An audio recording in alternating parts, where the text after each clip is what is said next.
Good afternoon, everyone.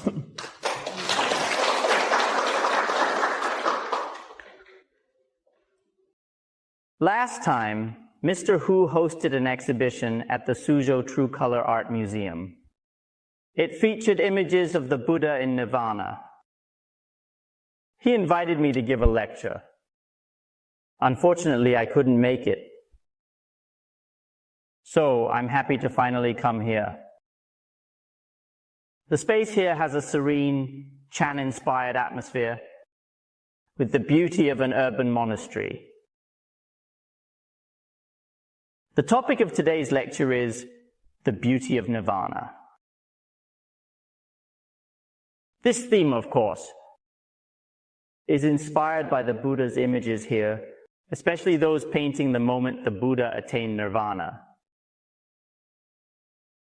Mr. Hu has spent years painting images of the Buddha in Nirvana, which led me to reflect on this question. What is the beauty of Nirvana? Many people in general believe that Nirvana is equivalent to death, or see it as life fading into nothingness. These are common misconceptions. I believe we have many misconceptions about Nirvana. In the history of Buddhism, Nirvana is a crucial concept. It represents the ultimate spiritual attainment. It is also a core idea in India. In India, religions are highly developed, and all religions share one ultimate goal. This goal is to attain Nirvana. Just as Western religions pursue the goal of heaven, Indian religions seek to achieve Nirvana. Of course, when we talk about Indian religions, we must realize that Buddhism is also part of this tradition. So Nirvana is also the ultimate goal for every Buddhist. What they all aim to achieve through spiritual cultivation. Let's look at it from the perspective of success, especially how it is defined today. Chinese people define success as cultivating good character and benefiting society as much as they can. It's all focused on this lifetime. But for Indian people, success spans across life's past, present, and future. So the attainment of Nirvana represents the ultimate success of their life. While Chinese people's definition of success revolves around this lifetime, their current identity or career, Indians' definition of success concerns life in its entirety. It's the success of life itself. Therefore, Nirvana represents life's highest pursuit and its greatest success. So I think Buddhism has always played a crucial complementary role in Chinese culture. On one hand, Buddhism's influence on Chinese civilization is far-reaching, impacting philosophy, literature, art, folk customs, and many other areas.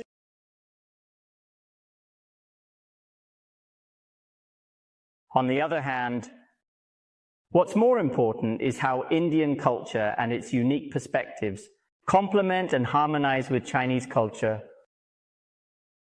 This is evident in two main areas. One is the theory of the mind that analyzes our mental factors. And the other is the theory of Samsara that discusses the perpetuation of life. Whether it is the theory of the mind or the theory of Samsara, the concept of Nirvana plays a crucial role. So today we will talk about Nirvana. What exactly is it? And how do individuals attain such a state? I think this is a very meaningful topic and is closely related to every life. I believe we can explore it from several perspectives. Let's begin from the perspective of Indian culture. What is the core philosophy of Indian culture? Its core philosophy lies in samsara and liberation. Brahmanism, or today's Hinduism, has a history of over 3,000 years. Buddhism emerged in India around 2,500 years ago, with a history spanning 2 millennia. The sutras often mention that when the Buddha was alive, there were 96 other teachings, meaning there were 96 religions other than Buddhism. Indian religions were highly developed. For instance, Brahmanism divides each person's life into 4 stages. The first stage is for education, the second for family and career. The third stage is for spiritual cultivation. The final stage is for wandering the world. This means that for Indian people, the first half of their lives is to fulfill worldly responsibilities, and the second half is to fulfill religious duties. In India, when individuals reach a certain age, by 40 at the latest, they pursue spiritual cultivation. This is why Indian religions became so well developed. By meditating and practicing in forests, some people might have personal religious experiences through their practice of concentration or samadhi. This might encourage them to found a new religion. Because founding religions was relatively free, there were a multitude of religions in India. All religions shared a common objective. What is this objective? First, they wanted to provide an accurate explanation of samsara. But what exactly is samsara? They sought to understand how life progresses from the past to the present, and from the present to the future. They were concerned with life's past, present, and future, and how life perpetuates this cycle.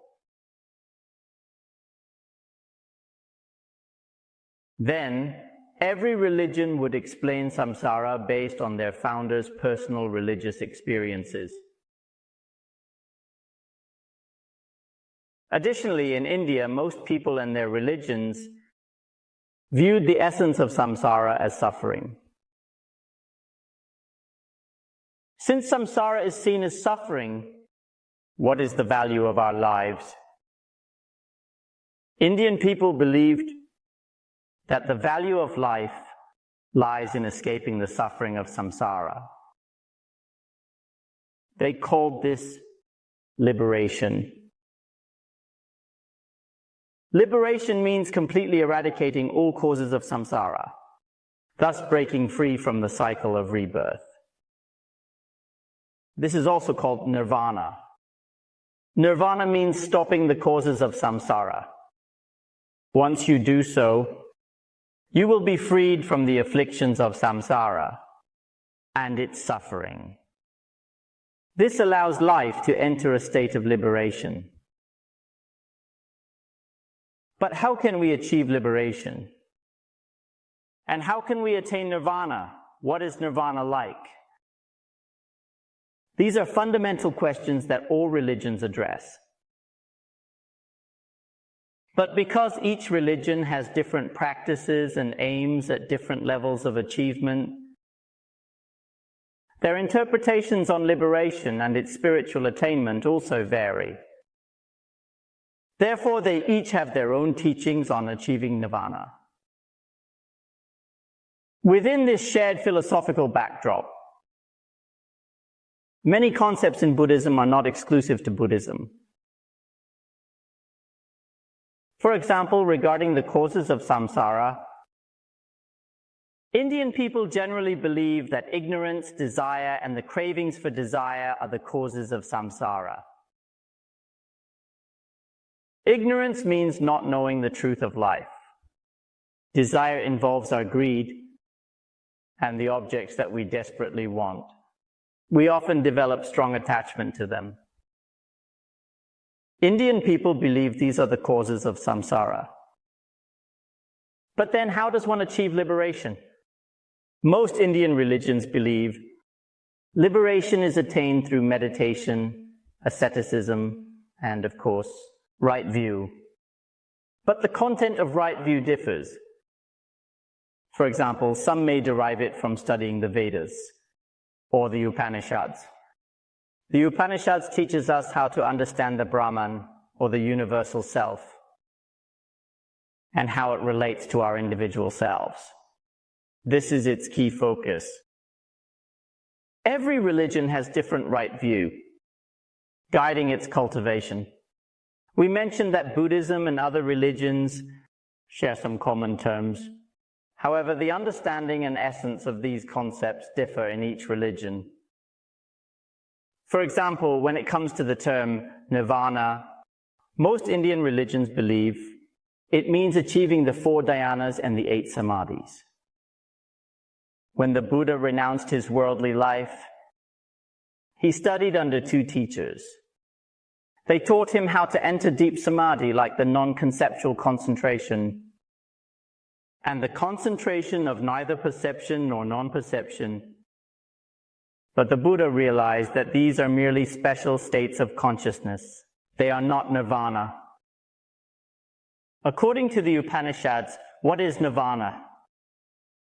It involves 2 selves. The universe is the greater self. Each individual is a smaller self. When the smaller self returns to the greater self of the universe, nirvana is achieved. But is this truly nirvana? The cessation of samsara? From the Buddhist perspective, the nirvana as perceived by these religions is just a period where life temporarily calms down. It does not truly eradicate the causes of samsara or solve the problems of delusion and afflictions. Instead, they are only temporarily halting these problems, never solving the root issues. They settled the mind through deep concentration, thinking they had reached nirvana. But in reality, once they left deep concentration, delusion and afflictions would return. So the Buddha realized that none of these religions have truly attained nirvana. Therefore, looking back at the history of Buddhism in India, we will notice that nirvana, liberation, and samsara are key shared philosophies within Indian culture.